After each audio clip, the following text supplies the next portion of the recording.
Good morning, children and parents. Welcome to Ms. Ramirez science class. Today we will talk about genetic. We continue talking about genetic. As you know, genetic is a science that studies heredity. And heredity is responsible to, transmit traits that make us each one different. So, in the last class, as you remember, we talked about some special vocabulary related to heredity. Examples are gene allele, dominant allele, recessive allele, and the Punnett square. Today, we will continue talking about a special vocabulary related to genetic. On pages 40, 41, and 42, especially in page 40, on page 40, you will find a vocabulary related to heredity. You will learn the difference between phenotype, genotype, homozygous, heterozygous, codominance, incomplete dominance. This is the main goal of this class, to learn what is the difference of this. Yesterday, I already sent you a video in Spanish for a better understanding of this topic. And as I told you today, I'm going to explain what is a phenotype, a genotype. First of all, I'm going to start with phenotype. Phenotype is the physical expression, or a trait, while a genotype refers to our gene constitution.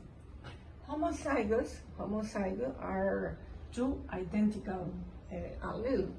Heterozygous are two different alleles. Codominance occurs when two or more dominant alleles are in a trait. Incomplete dominance occurs when one allele is not complete, and the organism shows an intermediate trait blend between two homozygous cases. Okay, we go to page 40. I want to show you what is the example of codominance and incomplete dominance. Okay, if you see there are two chickens, one brown, one white, and the offspring, got a trait from both parents. This is codominance. Instead, we have two flowers, one red, one white.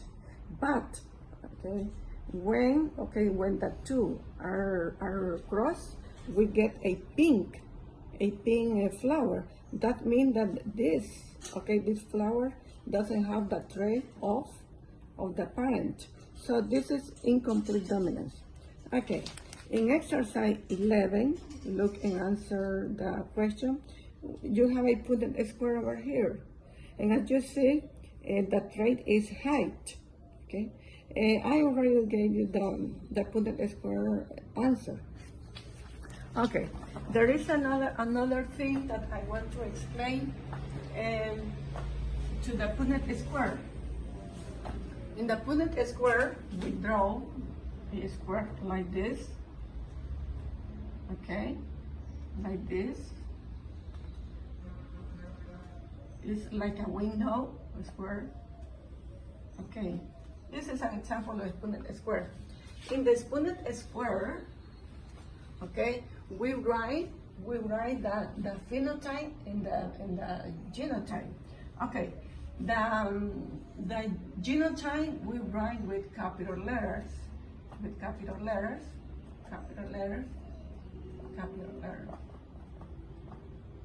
Okay. Or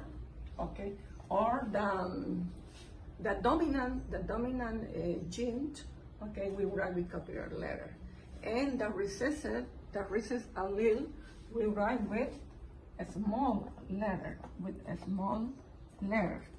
Okay, the Punnett square is useful to show the combination of trait or allele. in which, okay, we write, as I told you, the dominant allele with capital letter and the recessive allele with a small letter. Okay, I continue explaining. I want you to look at page 41. Page 41. I want you to look at the flower, the carnation. This is an experiment that he said that Peter did because he loved carnation and he wanted to have pink carnation. He crossed the two carnation and he got carnation with a white spot and carnation with red spot. So, if we want to represent this in a Punnett square, we are going to do this. We represent the red carnation with capital letter in the Punnett square, and the recessive allele will represent with W letters. So, the R, capital R, represent the red alleles, and the W represent the white allele.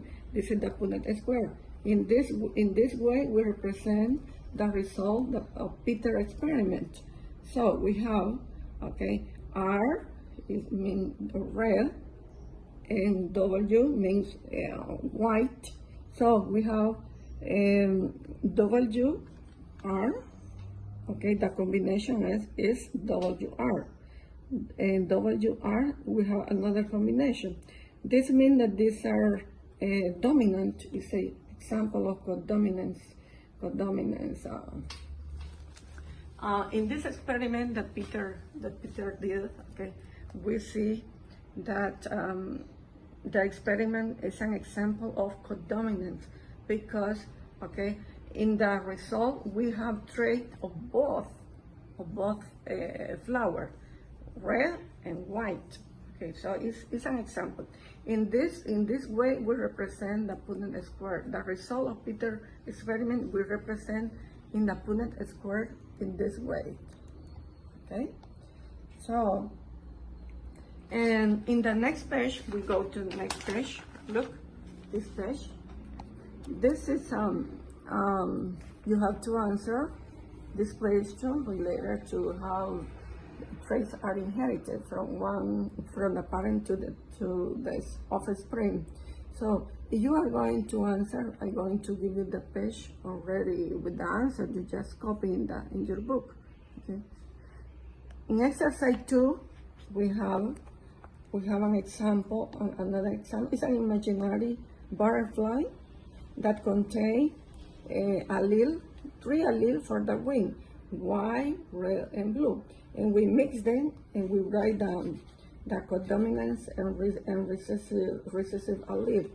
And you just answer in your book, as you see. Children, I hope you have understood why it is important to know the difference between the vocabulary I already gave you. That is, we are going to repeat phenotype, genotype, homozygous, heterozygous. Heterozygous and hybrid is the same. Codominance and incomplete dominance. You have an example of codominance and incomplete dominance. This is the most important. And what is the homework for today? You are going to look at the meaning of this special vocabulary in the glossary of your book. And then in your notebook, you write the definition of each highlight word. That is only the homework for today. Thank you very much. This was my class for today. I hope you have understood the main goal for this science class, that is what is the importance to learn the difference among this vocabulary. Thank you very much.